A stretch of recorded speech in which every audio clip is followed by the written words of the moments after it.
Good morning, recording live from my bed. I had a night out yesterday, so I allowed myself to chill in bed longer. Oh my god. And the reason I'm recording from here was because I needed to share this. I just had a reality check. Oh, and I'm like, how fucking naive am I?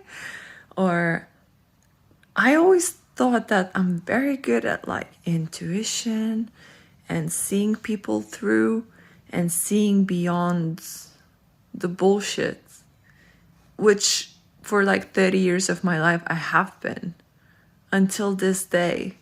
And that scared the shit out of me. Fuck. So let me tell you a story. So I'm making a lot of connections on Facebook and social media in general. And there was a connection with a man who's also a coach. We started talking, fascinating story. Ex-police officer, went through a PTSD, went through some like tough shit, recovered. And now he's a coach and like helping people with their trauma and things like that. I was like, ooh. I'm trying to make sense of it as I'm speaking. And very attuned, it seemed, very spiritual, very had so much knowledge and wisdom under his belt of coaching and being with people and different modalities. Anyway, so we're talking, the vibe is great, we're connecting, and we're like, okay, let's have a call, let's connect on a call. So we've connected on a call and it was great. It felt a little bit like I felt him being closed off, but I didn't make it mean anything because he's a man and I've met so many men that aren't as open as I am. Or anyway, so it was a great chat. And then after that conversation, somehow messages started feeling like they're being more geared towards like romantic side. And I was engaging in it in a way that we were sharing like what we would love in a partner. And I think without realizing, I kind of fueled that fire of fantasy or whatever. I don't know. I'm kind of assuming that. Anyway, he's like, oh, when are we next gonna talk, And I'm like, it feels weird. I was like, what do you want to talk about? What would you love to create in this conversation? Because for me, the way I'm seeing it is if I connect with someone and there's 3 avenues. So either it's a friendship, either it's a romantic partnership, or either it's just a client coach partnership. And with friendships, you either have friendships that are kind of on Facebook and you just interact from time to time, support each other with, I don't know, cheering each other up. There could also be a friendship where you just feel this instant connection and it just flows and you just want to, let's have another call, With him, I didn't feel that being the friendship that I would love to, that I found so fascinating and I would love to carry on. So I was like, okay, so I feel like we've built a friendship that's like social media appropriate and for the level of connectedness that we had. And then I was thinking, well, this is definitely not a romantic partnership because I'm not feeling it. And then clients, I mean, it's always an opportunity, so I didn't disregard that, but I had this in mind, but I was asking him, what would you love to create out of this second connection? And it wasn't very clear. It was very vague. It's like, oh, I'll create a strong presence for you, like just to connect, getting to know. Oh, he said to get to know someone deeper, like it requires time. And then I was like, okay. I checked in with myself, and like all these 3 categories came to be. And I've sent it to him. I was like, look, I don't see us beyond the level of friendship that we've already created. I also don't see us like, I don't feel this being a romantic connection. The partnership option is there, but it would require a different context. And as I shared this, I was like, maybe that will give you some sense of like what sort of clarity I'm asking from you. And so he replied, oh, this was straight to the point. Good luck on your journey, or something like that. And he blocked me. And that moment, I was like, what? So I'm probably being judgmental, but I just cannot comprehend someone who is in this field of work, doing such deep work with people, and then doing things like, or like not being able to handle the truth, or just simple conversation, or it wasn't even a no to anything. It was just like, this is my truth. Like, what is your truth? And then I think the fear that comes in for me when I'm seeing this behavior is like, how does that translate in a client coach relationship? Because there's definitely a wound there. And, my mind is going to all sorts of extremes, If he is ex-police officer and he had all this trauma, and now he's this like enlightened, pure, happy human being, like what is underneath there that's like unhealed?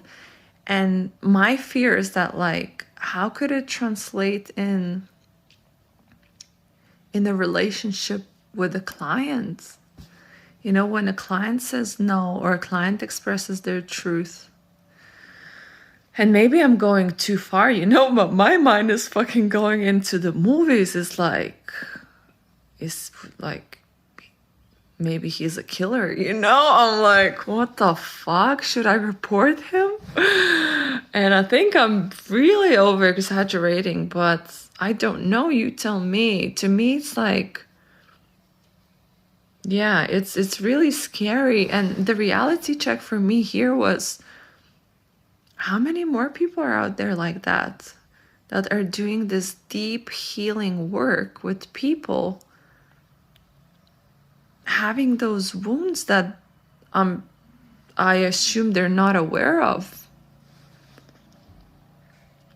And it's like, fuck. How did I not see this? I sense something, but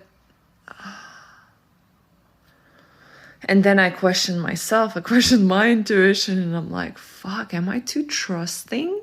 Because I do trust people. I always say that I sense people. And maybe the sensing was in the conversation and the fact that I expressed my truth so clearly. But it's like, yeah. But maybe this is why I didn't feel the connection or the level of openness. Yeah, actually, now I'm thinking back, I didn't feel the level of like, he wouldn't expose himself as much, or it was like there was this surface level. And if you're watching by any chance, like there's no judgment. There's no judgment here, but I'm just like, fuck, look at your shit.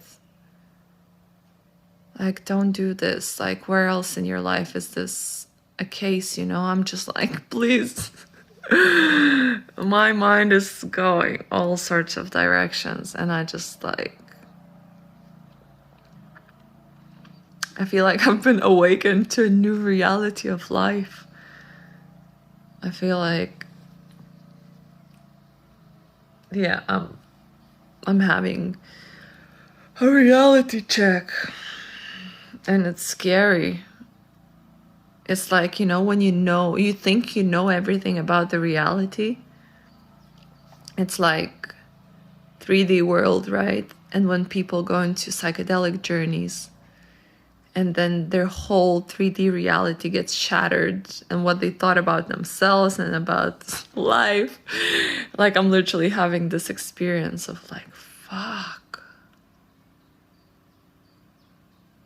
But because of that one instance, I definitely not gonna disregard or doubt my intuition.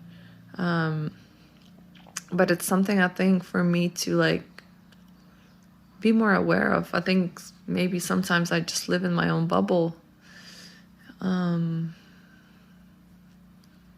Yeah. Yeah, reality checks.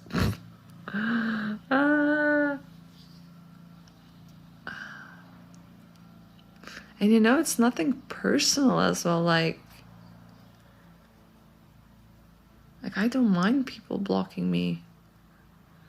It's like I respect their truth, whatever they're going through. It's just something about the fact that he's in the same field of work as I am. And I'm like, I'm sure, like, people in this field of game should have done the work to be able to handle difficult conversations. And if they haven't, you know, it's fine as well. But I think it's something around the background of this whole story that really scares me. It's like my mind is creating a movie scene right now. But yeah, maybe I should.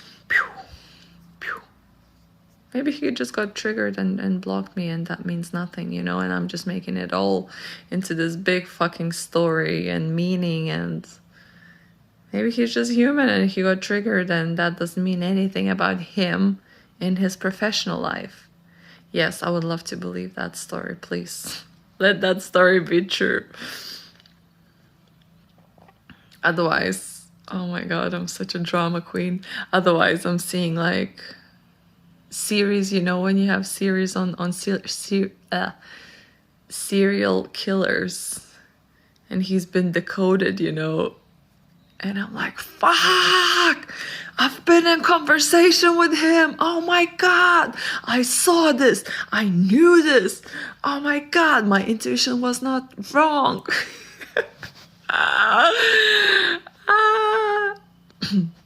Okay, enough of mind-created dramas, but you see how how life could be sometimes from both perspectives.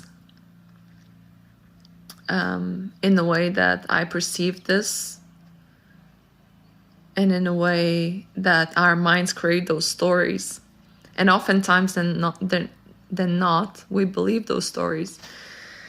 And probably there was a story in his head that he believed. He was like, oh, I'm not, like, it triggered something from the past, like, oh, I'm not lovable, nobody wants me, like, or whatever. But then what did it trigger in me? In me, it triggered loads of things. But yeah, I guess like questioning my own judgment of people. And then obviously creating stories, like mind goes into creating like different storylines, you know, and then it's up to us to choose which one we want to believe and entertain. Yeah. So what is the story that your mind is creating, that you're entertaining? Sometimes it's just like dropping the story as well, you know, if it doesn't serve you. Okay, I'm going somewhere, zoning out. I'll leave it at that. That was a fun reality check for me to experience. And yeah, and I know a lot of people experience some like severe reality checks to the point where they just don't trust people. But it's more like, I don't think for them maybe it's a reality check. I mean, at some level, we're all creating those situations for ourselves. And I could go and really look at how I've created this, but it doesn't matter. It's just, it's a fun story. Fun dinner table story. So maybe I'll just have, I mean, funny and not. If I think about that being true, the worst case scenario, then it's like, it's not very funny. Anyway, okay, I'm gonna finish now. Thank you for being entertained, being with me, being entertained. Let me know your thoughts. Let me know your experience with your reality checks and awakenings and realizations and whatnot, whatever is present for you. I love you, and I'll see you in the next video.